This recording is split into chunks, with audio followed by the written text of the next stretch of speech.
サワディカー。はい。それではカーリー大学。今回は、漫画版の方ですね。龍馬が行くの6巻をやっていきましょう。はい。で、前回は江戸で200年ぶりに開催された剣術試合ですよね。これに坂本龍馬と桂小五郎が勝ち抜いて決勝戦でぶち当たると。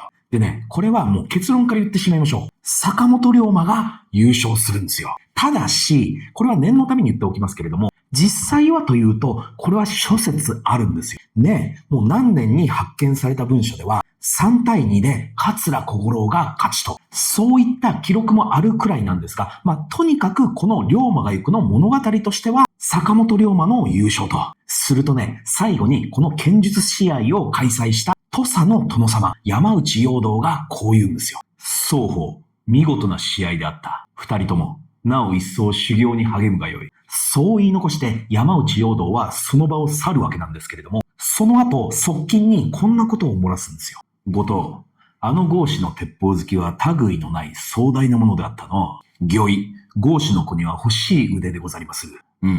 上司なら早速世のそばで話の相手にでもさせるのだがの。だが、豪士の子は豪士。一生虫けら以下じゃ。これが土佐なんですよ。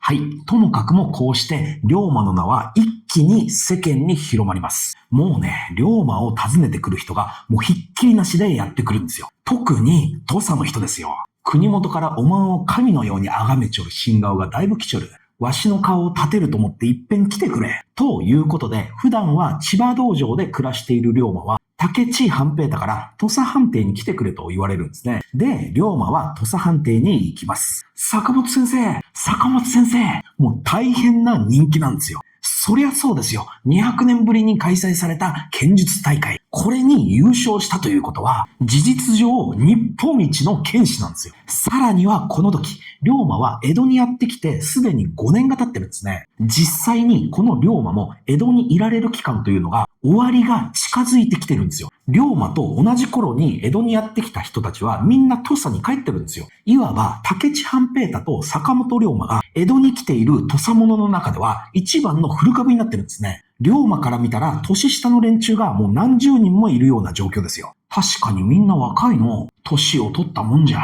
ほれ龍馬、今夜は潰れるまで飲むぞ。そうして飲んでいると、目つき鋭い男が剣舞を舞うんですよ。見事な剣舞じゃの。あれは誰じゃ？秋郡北川郷の大将屋のせがれで、郷士の中岡慎太郎じゃ。中岡、いい面構えをしちょる。中岡くん、こっちへ来んか。なぜです。なぜって。君をこの坂本くんに紹介したい。ご無用に願いまする。わしは剣術使いに興味はないがです。わしも剣術使いじゃがの。竹地先生は違う。竹地先生はその剣を天下のことに生かそうとなさっちょる。そのお隣の方は下手くそな自作の歌でよさこいを歌い、天下の行方も何に命を捧ぐべきかも考えちょらんアホな剣客に見えまする。おい中岡、龍馬はわしの弟同然じゃ。それ以上の。竹地先生、わしがやります。と出てきたのが、あの伊豆王ですよ。中岡さん、龍馬さんを侮辱したらわしが許さんき。表へ出ろ。ああ？別にここでも構わんがの。伊豆王、おまんおったがか？いつの間に？アホ、それをわしが聞いちょる。こうして龍馬が間に入ることによって、その場は一旦収まるんですよ。おまんもなんでわしに顔を見せん？大阪での恩も返しちょらんですし、何よりわしは龍馬さんより身分が低い足軽ですき。ほうかい。だったら人間岡田伊蔵としていつでも訪ねてこい。友達じゃろ？よし、伊蔵、飲むぞ。龍馬さん、こっちがまだ。ああ、中岡くんだったかの？わしは学がないからおまんの言う通り何も知らんアホじゃ。天下がどうなっちょるのか、どう天下に向かい吠えていいのかもわからん。ちょっとだけ知っちょるのは、北進一刀流くらいじゃな。わしのことなんぞ相手にせんでええから、そうへそを曲げるな。伊蔵、飲み直しじゃ。坂本さん、わしはこういう性分です。近頃は今国の行く末を案じると夜も眠れん。だが、ここにおる若い者と来たらせっかく江戸に出てきたというのに、それだけで得意になり、世を憂えようともせずに遊んじょる。こんな連中と酒を飲むと、わしは血が鼻の奥までツンと来て、いても立ってもいられなくなる。じゃが、酔っていたとはいえ、坂本さんへの暴言はお詫びします。暴言？あれは暴言だったか？はい。おまんが真剣に忠告してくれたもんじゃないがか？はい。ここで、龍馬の頭突きが入ります。中岡くん。武士が言葉を吐けば、それに命をかけるべきじゃろ。それをすぐに暴言だと認めたり謝ったりするのは、わしのようなアホな剣客の性に合わん。では謝らん。それで、中岡くん、おまんはまっこと偉い。山里の庄屋に生まれながら天下のことで心を燃やし、酒に酔っている時でさえ燃やし続けちゃる。わしも伊蔵も、ここにいるものすべて、おまんの心がけに学ばんといかん。じゃが人は急には変われんよ。だからこの世が若いわしらを必要とするまで、皆が一歩ずつ前に進んでいけばいいじゃろ。それまで怒らんでこらえてくれんかの？はい。よし。お互い言いたいことは言ったじゃろ。ほれ、一緒に飲もう。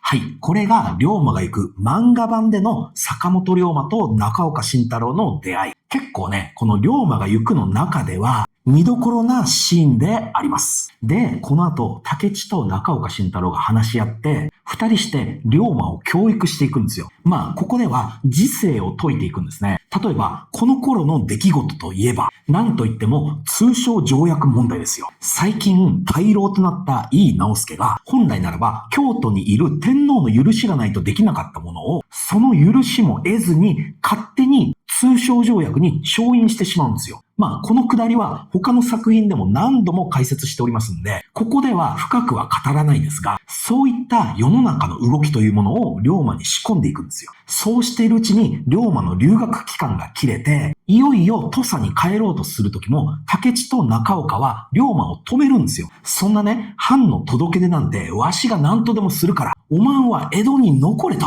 うるさいのう。今のわしらが騒いだところで何も変わらんよ。今国どころか土佐藩ですら変えられん。だからまずは自分を変える。わしは土佐に帰る気。と言って、龍馬は土佐に帰ります。はい。ともかくも土佐に帰ることになった龍馬。江戸を出るときに根町の藤兵衛もお供につきます。でね、二人で渡し船に乗っているときに、どうやら訳ありなお侍さんがいるんですよ。なんかちょっとビビっているんですよ。何かに。目ざとい藤兵衛なんかはお侍さんきっと大金を持ってますね。と言って、その何かにビビっているお侍さんを実際に狙ってるやつまで目星をつけるんですよ。で、渡し船から降りると確かにそのビビっているお侍さんの後を二人組が同じ方向に、後を追っていくんですよ。で、龍馬と藤兵衛も同じ方向に歩いていくと、案の定、その二人組に何やら絡まれているんですよ。で、龍馬としては弱い者いじめは好かんと言って、結局はその訳ありそうなお侍さんを助けるんですよ。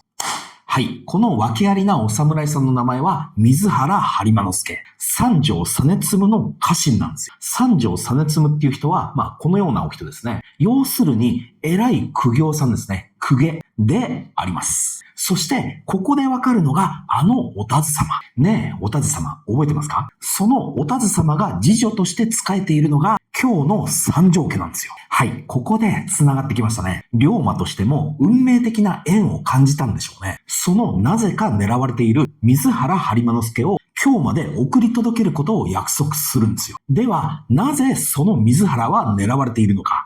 端的に言うとこうです。大老の井伊直弼が天皇の勅許も得ずに勝手に通商条約に調印してしまった。これを良しとしない今日の朝廷は、水戸の徳川成明に直を飛ばすわけですね。その水戸からの返事を今持ち帰ってるのがこの水原播磨之助なんですよ。つまり、この水原播磨之助は大老井伊直弼の側近から狙われてるんですよ。で、そんな成り行きもあって、途中から3人旅になるわけですね。そして、伊勢桑名にやってきた時のことですよ。夜、3人で歩いていると、そこに刺客が現れます。龍馬はそれを防ぐわけですが、何分複数人なんで、その状況を見て、藤兵衛と播磨之助だけ先に宿に帰させるんですよ。で、龍馬としてはその場を難なく逃れるんですが、その後ですよ。待たれよ。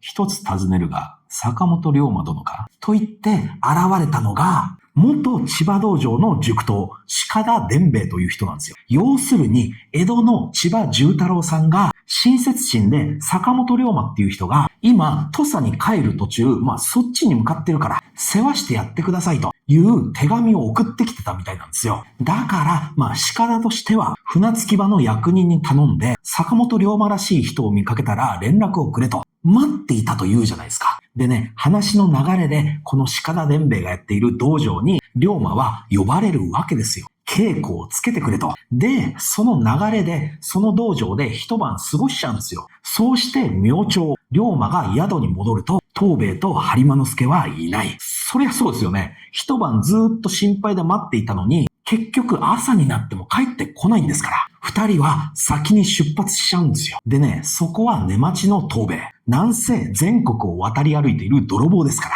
知り合いの赤蔵というものを龍馬の案内役として残しておいたんですよ。で、どこどこのどの店で待ち合わせしようと。一方、藤兵衛と播磨之助。もうあたりは暗くなってるんですよ。夜ですよ。